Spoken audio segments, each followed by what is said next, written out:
Radical. Microsoft CEO Satya Nadella doubles down, and he says, "We are redefining what it means to be an Xbox fan. It is about being able to enjoy Xbox on all your devices." He's deciding for all the fans of Xbox, the millions and the millions of people that have invested their hard-earned money in Xbox the last several decades, since the original Xbox and the dawning of one of the best console shooters of all time, Halo. That game, by the way, we'll go on to in a little bit. Talk about Halo, Forza, and Gears in a minute, just briefly, right? Because, when people think Xbox, they think Halo, Gears, and Forza. There's other games, but mostly that triple right there. Well, he's redefining what it means to be a fan of Xbox. Did it need redefining?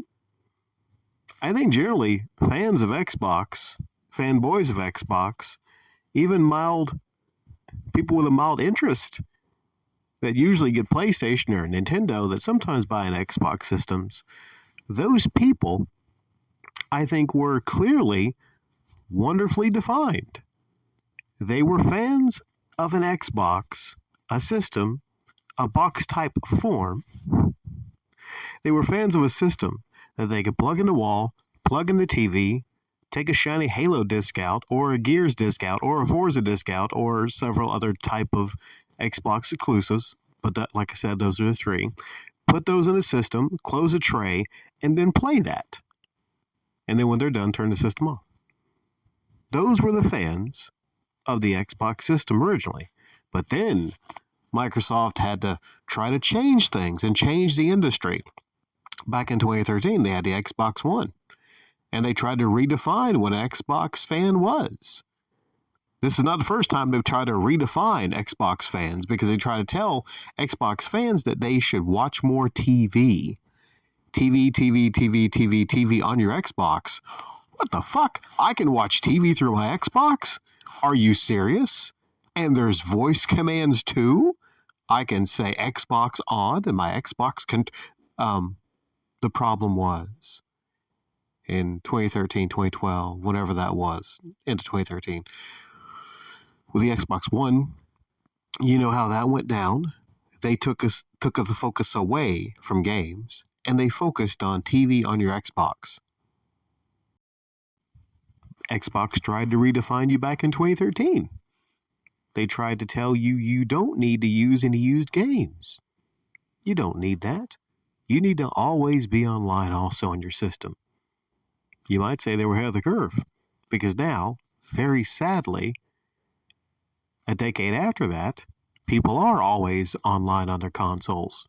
Most people, again, sadly, don't like owning actual games. They prefer to just download them digitally. Microsoft was ahead of the curve, whether they knew it or not. So that's the irony here, is they were ahead of the curve, but they were way too early. And then PlayStation, they took all their thunder. You know what happened? PlayStation came out, they said, here's game sharing on our system. Here's how easy it is. And they had one person hand a game to another person. And the rest is history. A combination of the whole Kinect thing being mandatory, and the idea that you have to now plug in this camera, again, redefining. You Xbox fans have to plug in a fucking stupid camera now. I'm sorry, it was mostly fucking stupid to kind of make people think that they actually needed a extra $100 piece of equipment on their VCR looking box. There was many mistakes made. But when it came to the digital downloading, no used games, well, yeah, they were ahead of the curve. But they were way too early. Now, Xbox tries to redefine you again by saying, this is a lot to swallow, man. You Xbox fans. Now we've made the systems worse, because now you when you have a system out of the box, you have to basically connect to the internet. Never had to do that with a 360. You got to connect to the internet, which is no big deal for most people. Just connect to the internet, set up your Xbox, and you need the internet to even set it up. Well, several decades down the road when these systems are obsolete.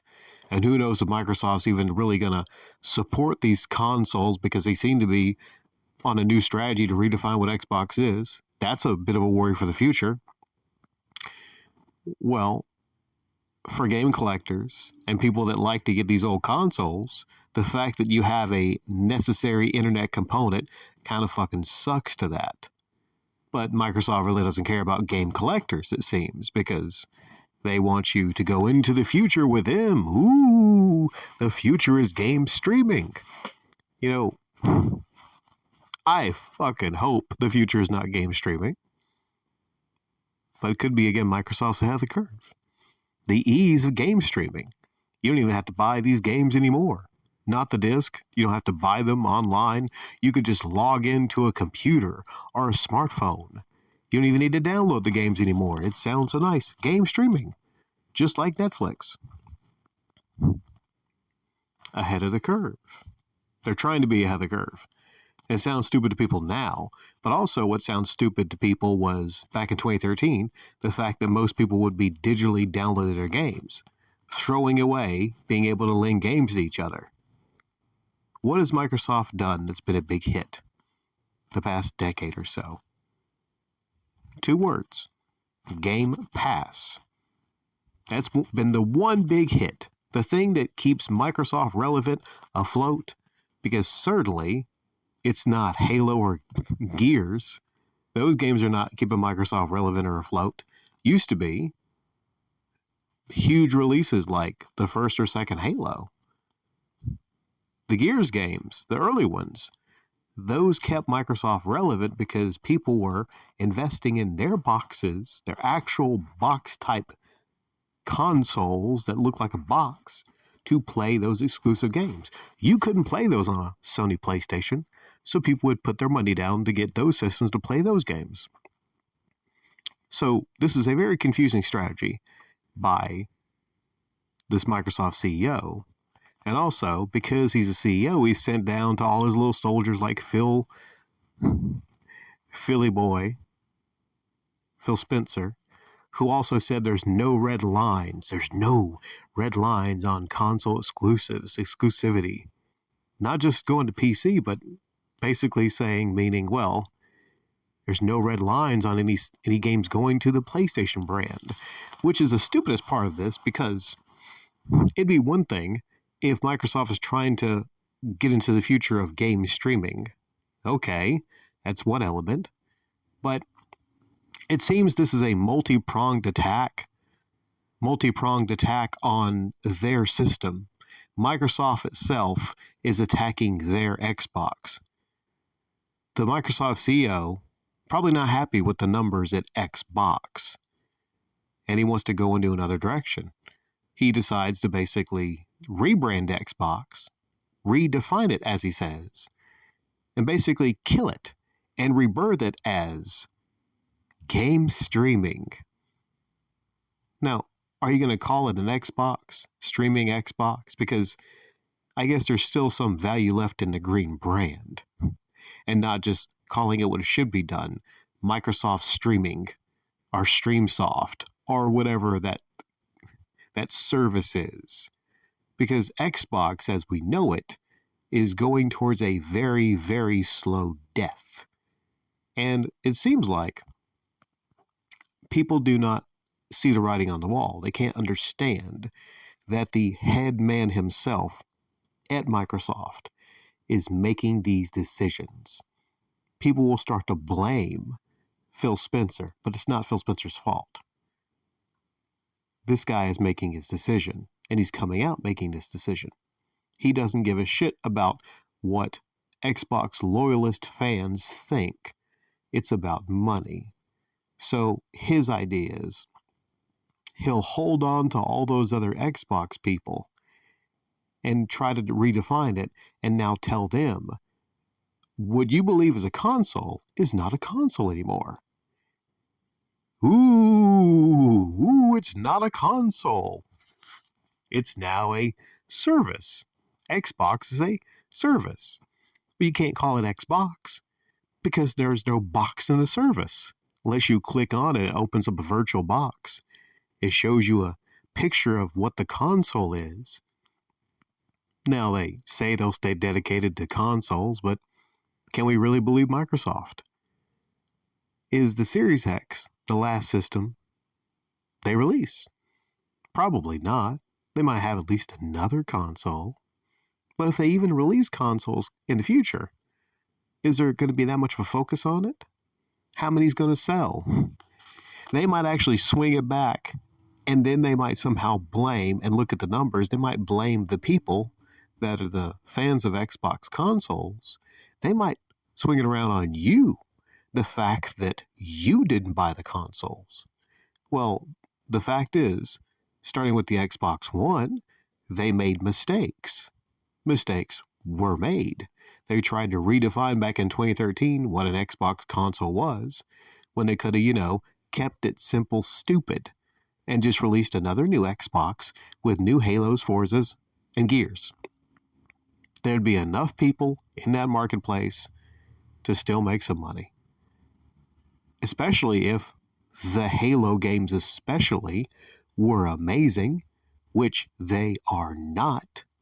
Another frustrating thing about this is, I don't know if I mentioned this before in one of my uploads, but Microsoft, Phil Spencer came out and said, basically, it didn't matter how good the games were. They would still have lost to PlayStation. You know how defeating that is to say that? And how stupid that fucking is to say something like that? Basically, he's saying essentially, he's trying to say that none of the success Sony has had is based on their games, which is a fucking lie. Was he also saying that none of the success that Nintendo has is based on their great games they've had come out? No Mario, no Zelda. Even Splatoon was a hit, and that just scored an ink around. There's a lot of games you can point to, especially in Nintendo's case, that point to them as being a success. Now, if Nintendo one day decided they were going to start a service and stream their Mario and Zelda games and whatnot, like Microsoft is doing, would that work? Would people still buy the Nintendo console hardware if they could just stream all the games? They seem to think that they'll have their cake and eat it too. They'll have the best of all worlds. Don't worry about these people, these stupid people that have bought Xboxes the last 20 years. What do they know about console exclusivity? There's many points of stupidity here. But one is the last thing I'll talk about, and believe me, brothers and sisters, I could go on and on about how stupid all of this is. The last part of it is, he expects people to still buy the Xbox console, not only after you seem committed to Xbox everywhere. Everywhere. You guys got a TV? Guess what? You can have Xbox on your TV. It's so simple. Just log in and you can have access of all the games on the Game Pass. We make it so simple. Also, adding to the stupidity here was Game Pass. The idea that you'll make a lot of money in the short term, but you'll make your games essentially worthless. The physical copies, worthless. Because of all your, especially your Microsoft games are on the Game Pass. Only collectors that are not on the Game Pass will even want to buy the actual games themselves. But the final point of stupidity is the idea that exclusives do not sell game consoles. We could look at the history of this through the years, and I can point to many situations to where game systems were sold on certain exclusives alone. You look back on the original PlayStation 1. How many PlayStation 1s were sold because they got Final Fantasy fucking 7? Quite a lot. Quite a lot. It was a big deal. Continues to be big deals whenever certain games come to certain systems and they're not on the other systems. Because guess what? People want to play certain games. So if you have a situation where there's no red lines and all these Xbox games can go to PlayStation, then why the hell wouldn't you get the console you could play God of War and Gears of War on? Why would you even invest in the other system unless it was obscenely more powerful than the other competition? And now that's not even the case because you have even though I think it's pretty stupid in several respects, you have the PlayStation 5 Pro. So Xbox can't even say they have the most powerful console anymore. And most of the exclusive games are either created right now with PlayStation or they're going there eventually. So redefining an Xbox, will this strategy work? I don't think it'll work because, if the idea is you're going to have an Xbox everywhere, then your console needs to still be a flagship and be relevant. It's already suffered from relevancy because all of the Xbox games are now on the PC platform. So you lost right there because people could just say, well, I'm going to get a PlayStation 5 and I have a computer. So why do I need an Xbox? Now, since all your games are probably going to be coming to the PlayStation 5 and the 6 in the future, again, people are going to say, why do I need an Xbox? And then third, your own CEO is saying Xbox is everywhere. So all these things point to Microsoft itself seemingly killing the console off. I don't see how they can't, even if they're the stupidest people in the world. I can't see how they don't see that they're actually just killing the console off themselves. And doing that is a move that is going to anger a lot of the original Xbox loyalists that usually businesses try to hold on to. But taking those people and saying, hey, go ahead and just play Xbox on your TV now, just stream the games on your TV, is such a tone-deaf maneuver. It's almost like they have not even cared about listening to fans of the Xbox. Fans of the Xbox console just want games. They don't want fucking Redfall. They don't want a so-so Starfield. They want awesome games, awesome exclusive games. But Microsoft keeps making the most bonehead stupid decisions other than a wild success for them, which is Game Pass. So they figure they're just going to double down on Game Pass, and you can play Game Pass everywhere, on your phone, on your TV, on your microwave that has a video screen, anything that has a screen you can play Game Pass on. So it's no longer the Xbox. It's no longer the Xbox brand. It'll be Microsoft Game. That's my guess. It'll be Microsoft Game Pass. Microsoft Game Pass. That's going to be basically what they're going to be doing. And them buying Activision, Blizzard, and all that. That's so they can basically have games to put on the streaming platform. You see how it all links in together? They spent all that money to buy to buy Activision and Blizzard, so they could basically have a lot of these games to put on the streaming. You see, that's their plan going forward.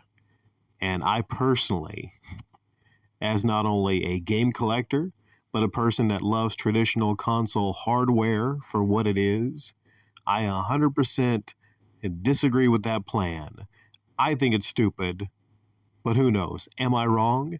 In 20 years from now, is Microsoft going to basically be the biggest thing in gaming and game streaming is going to take over? I certainly hope not. I certainly hope not.